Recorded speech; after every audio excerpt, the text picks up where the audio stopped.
When my grandmother passed away in her tiny apartment, she left behind nothing but a wooden trunk and a lifetime of unanswered questions. Growing up, she told me she'd served as an army nurse, yet the military had no paper trail. No service records, no pension, no medals. Most people assumed she was just an old woman telling tall tales to get by, but I always knew there was a deeper story hidden behind her quiet demeanor. When we finally took her ashes to Arlington National Cemetery for a simple, modest burial, I expected to be standing there completely alone. But just as the service began, the entire procession ground to a screeching halt. A four-star general walked right past the guards, gripped my hand, and handed me a sealed envelope. "Fly to Geneva," he whispered into my ear. "Give them your grandmother's name. They'll understand." My name is Evelyn Vance. I'm 27 years old, and until a few months ago, I thought I knew everything about my family. I grew up in a drafty, two-bedroom apartment in a forgotten corner of Ohio, raised almost entirely by my grandmother, Evelyn Vance. She lived a quiet, near-poverty existence, counting pennies at the grocery store and wearing the same faded cardigan for a decade. Yet, there were moments when the mask slipped. I watched her stitch up a deep cut on a neighbor's hand with surgical precision, her fingers moving with absolute, cold composure. She spoke fluent, flawless French and German when she thought no one was listening, and on her inner wrists, she bore faint, jagged burn scars that she always brushed off as old kitchen accidents. Evelyn always told me she'd served as an army nurse during the Second World War. But whenever I tried to dig into her past, the paper trail hit a brick wall. The Department of Veterans Affairs insisted that Evelyn Vance had never existed in their military databases. Relatives whispered behind her back, and neighbors quietly dismissed her wartime stories as the harmless delusions of a lonely old woman. I hated seeing her written off like that, but without proof, I had no way to defend her. Deep down, I knew she wasn't lying. I just had no idea how deep her secrets actually ran. Evelyn passed away peacefully in her sleep at the age of 94, holding my hand until her final breath. As her sole caregiver and advocate, the duty of clearing out her tiny apartment fell entirely on me. It was a heavy, emotional task, sifting through a life lived so quietly. Underneath her old iron bed, pushed back against the dusty floorboards, I found a heavy oak trunk bound in brass straps. It was locked tight, but a small silver key hidden inside her bedside Bible opened it with a soft click. Expecting to find old photo albums or yellowed recipes, I lifted the lid and froze. Inside sat a pristine, stainless steel military surgical kit, polished as if it had been cleaned yesterday. Beside it lay a faded black and white photograph showing my grandmother standing shoulder to shoulder with top-ranking Allied military officers, men loaded with medals, looking at her with undeniable respect. Beneath the photo was a sealed manila envelope addressed simply to Arlington National Cemetery. Tucked into the envelope was a brief, handwritten note from Evelyn. "Clara, my sweet girl, when the time comes, do not let them bury me in the town plot. Take my ashes to Arlington. Give the intake officer the 9-digit code written on the back of this photograph. Ask for no honors, but do not leave until they check the system." My hands trembled as I flipped the photograph over. Scrawled in dark ink was a 9-digit serial code, followed by a single word, Veritas. 2 weeks later, I arrived at Arlington National Cemetery carrying a simple wooden urn. The sky was a pale, overcast gray, and the morning air felt heavy.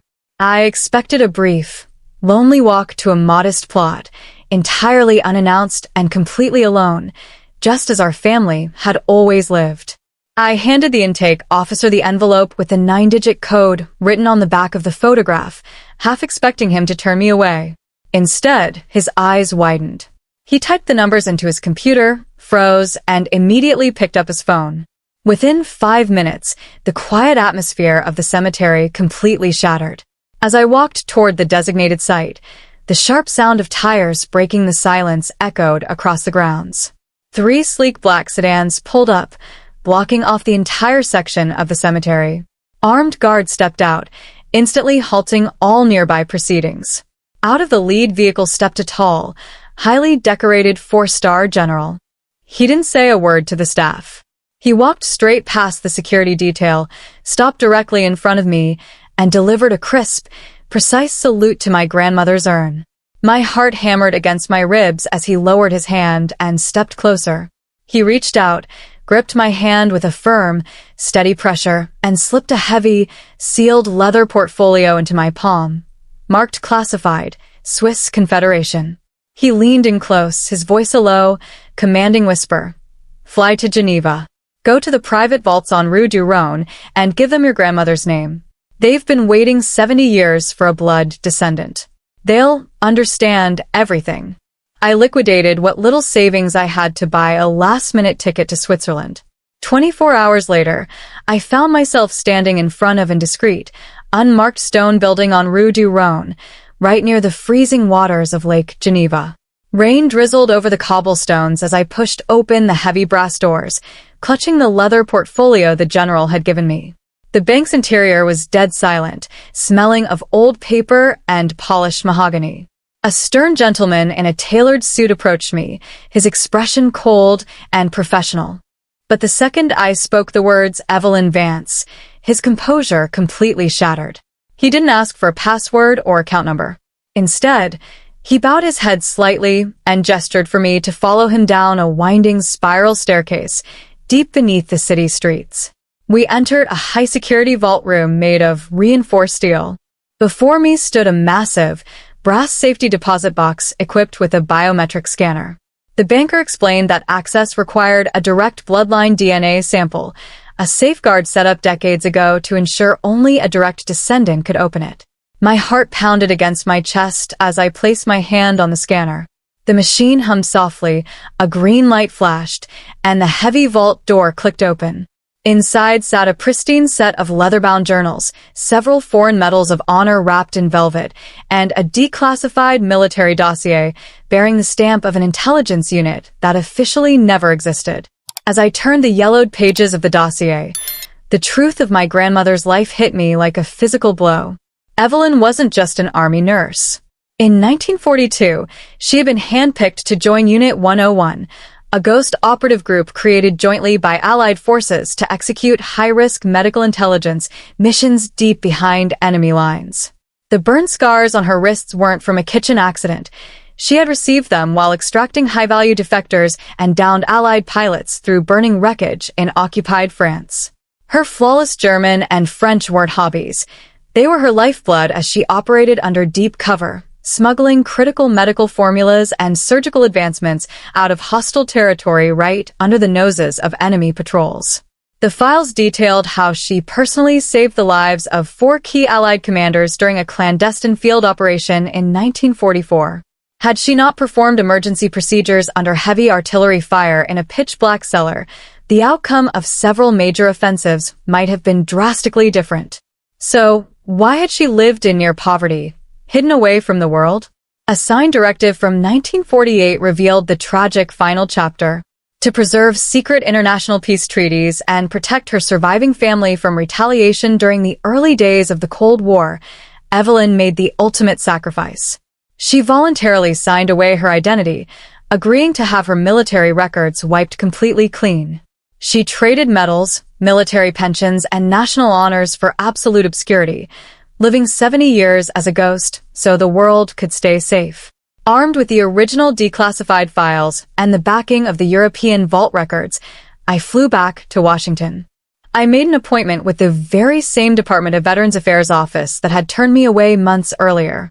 This time, I didn't sit in the waiting room. I was escorted directly into a private conference room where senior military officials and historians were waiting. As I laid out the contents of the Swiss vault, the journals, the foreign decorations, and the signed 1948 directive, the atmosphere in the room shifted from cold skepticism to profound silence. Within 3 weeks, the official records were formally amended. The military arranged a private, full honors ceremony at Arlington National Cemetery to right a 7-decade-long wrong. A modern headstone was erected, bearing her real name, her true unit, and the medals she was never allowed to wear during her lifetime. She was officially inducted into the Military Intelligence Hall of Honor during a solemn, closed-door service attended by top defense leadership. Standing before her final resting place, watching the folded American flag being presented to me, the weight of her sacrifice finally settled in my heart. The world had seen an impoverished, forgotten old woman who lived in a drafty apartment and counted pennies for groceries. But in reality, she was one of the most courageous, selfless heroes of the 20th century, a woman who gave up her name so the rest of us could keep ours.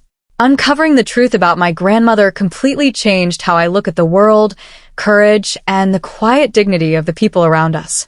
For years, I thought strength was measured by recognition, titles, and public praise.